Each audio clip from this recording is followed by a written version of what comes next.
जीवन में सफल होना और असफल होना हमारे कार्य व्यापार पर निर्भर करती है। हम सफल होना चाहते हैं, लेकिन उसके लिए कितना समर्पित और त्याग कर रहे हैं। सफलता का सूत्र जीवन में अपनाना पड़ता है। सफलता को कौन से सूत्र हैं बंधुओं? सफलता के मात्र 5 सूत्र अगर हम जीवन में अपना लें तो सफल हो सकते हैं। और वो 5 सूत्र क है। 5 क से हमारी सफलता का सूत्र बंधे हुए हैं। पहला है कार्य के प्रति निष्ठावान।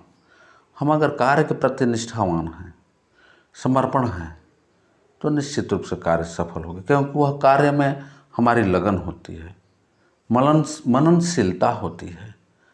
जो कार्य अधूरे मन से की जाती है वह पूर्ण नहीं होती।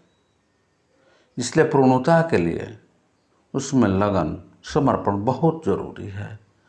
और कोई भी कार्य शुरू करें तो प्रभु का नाम लेकर करें, क्योंकि प्रभु से हमें एक शक्ति मिलती है, एक ऊर्जा मिलती है।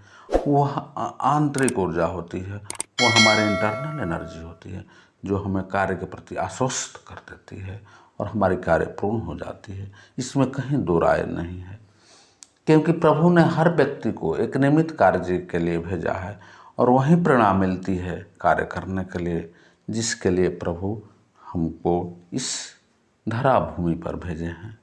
तात्पर्य यह है कि समर्पण रखते हुए प्रभु का नाम स्मरण करते हुए कार्य की प्रारंभ करें, निश्चित रूप से हम सफल होंगे।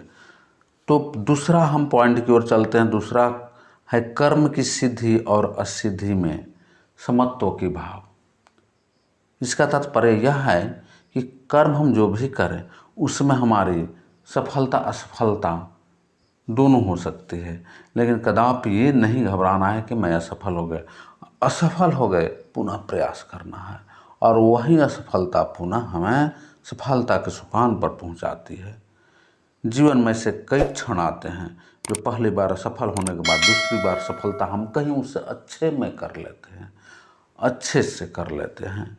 जैसे कि कोई एक विद्यार्थी IAS सिविल सर्विस की परीक्षा में बैठता है।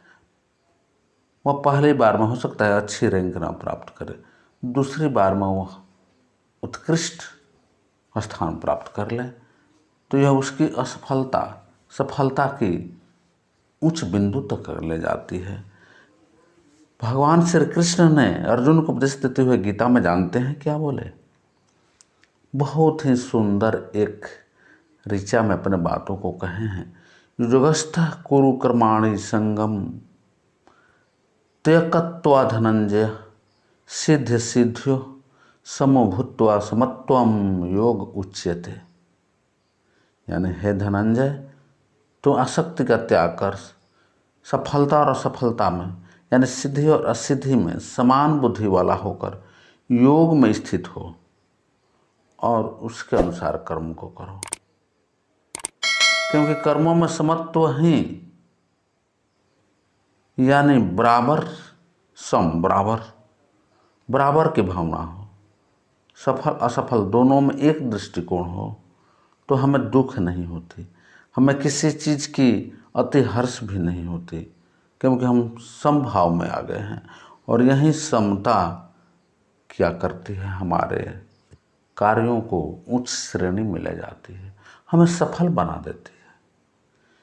इसलिए इस बात को ध्यान रखना बहुत जरूरी है। असफल और सफल हम कर्म कर रहे हैं, निश्चित रूप से उसका लाभ मिलेगा, क्योंकि गीता में ही यह श्लोक है कि कर्मवाधिकारस्ते माँ फलेषु कदाचन माँ कर्म फला हेतुर्भुमार ते संगो अस्तो कर्मणि। यानी कर्म करना मेरा अधिकार है, लेकिन फल में मेरा अधिकार नहीं है। लेकिन अगर कर्म हमारा शुभ है तो शुभ फल मिलेगा ही। चले हम अगले बिंदु पर, वह है कर्ता की तत्परता। कर्ता कितना तत्पर है, कर्ता के कर्म के प्रति, कार्य के प्रति कर्ता भाव की भावना से मुक्त होनी चाहिए। क्योंकि कर्ता में अगर आ जाए ये भावना कि मैं कर रहा हूँ, जहाँ अहम की भावना पैदा हो गई, वह चीज़ अच्छे संकेत नहीं देते। इसलिए अपने परम आराध्य देव या प्रभु के प्रति समर्पित करके उनका नाम स्मरण करके शुरू करें। लेकिन वहाँ हमारी तत्परता होनी चाहिए। हमें उस कार्य में तत्पर रहना है, तल्लीन रहना है, उससे दूर नहीं रहना है। लगे हैं तो जगे हैं, लगे हैं तो जगे हैं, छोड़ दिए तो सोए हुए हैं। यह बात ध्यान में रखनी है और इसके लिए हमें कार्य में तत्परता हो। इसके लिए बहुत ही सुंदर युक्ति है कि हम मेडिटेशन भी करते चलें। इससे मन स्थिर हो जाती है, मन की चंचलता रुक जाती है और कार्य के प्रति मेरी रुझान बढ़ जाती है, यानी कर्ता में तत्परता की भावना आ जाती है। अगली बिंदु है हम काल प्रबंधन कर लें, यानी समय की जो हमारी है सेटिंग ठीक हो, समय की हमारी जो प्रबंधन है, मैनेजमेंट है, वह ठीक हो। क्योंकि समय अगर हम ठीक से प्रबंध नहीं किए तो वह सही हमारा संकेत की ओर नहीं ले जा सकती, उसका सही रिजल्ट नहीं आ सकता। क्योंकि समय की गड़बड़ी बहुत बड़ी गड़बड़ी है और वर्तमान की समय हमारे भविष्य को निर्धारण करती है। बीतीता है विचार दे आगे की सुधि ले, जो हो गई सो हो गई, जो बीत गई सो बात गई। उसके प्रति पश्चाताप नहीं करना है, लेकिन वर्तमान को ठीक रख कर हम भविष्य के प्रति जागरूक बने रहें। समय हमारी दिनचर्या कैसी हो यह भी निर्धारण करना है, एक रूटीन हो, एक सिस्टम हो। क्योंकि काल ऐसी चीज़ है, समय ऐसी चीज़ है जो किसी को छोड़ती नहीं। समय बड़ा बलवान रे पगला, समय बड़ा बलवान। इसलिए समय को बलवान समझना है और समय के साथ अपनी संगति ठीक रखनी है। अगली चीज़ है अंतिम जो है कुसंगत से बचाव। हमारे अंदर बाहर दोनों रूप से कुसंगत है, कुसंगति हो सकती है।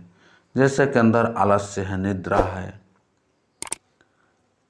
उदासीपन है, तो वह कार्य को कैसे ठीक कर सकती है? नहीं कर सकती है। उन अंदर के शत्रुओं से बचना है, उनको दूर करना है और बाहरी मित्र से भी वैसे बचना है जो हमें भटकाव की ओर ले जाते हैं। एक अंदर में मित्र हैं तो हमारे अंदर के मित्र, वैसे मित्रों को साथ लेना है जो हमारी पॉजिटिव विचारों को सदैव जागरूक रखे, हमारे नकारात्मक विचारों को नष्ट कर दे और सकारात्मक विचारों की ओर सदैव हमें अग्रसर करे। इस तरह की हमारी संगत हो, वह बाहर भीतर दोनों में यही होनी चाहिए। कुविचार हमसे बर्बाद हो करती है, इसलिए कुविचारों को भी हमें त्याग करना है और सही संगत करनी है। सही संगत से हमारी अच्छी प्रवृत्ति बनती है और हम सफलता के अंतिम शिखर तक पहुंच जाते हैं। सफलता के सोपान चढ़ते चढ़ते हमारे लिए माउंट एवरेस्ट की चोटी भी कोई ऊंची नहीं रह जाती। इसलिए लक्ष्य साधना है और लक्ष्य यह है कि हमें माउंट एवरेस्ट की चोटी पर चढ़ना है। बंधुओं, इन्हीं बातों के साथ बहुत बहुत धन्यवाद करते हुए मैं अपना विश्लेषण यहाँ समाप्त करता हूँ। बहुत बहुत धन्यवाद। अगर अच्छा लगे तो कमेंट करते रहिए, लाइक एवं सब्सक्राइब करते रहिए।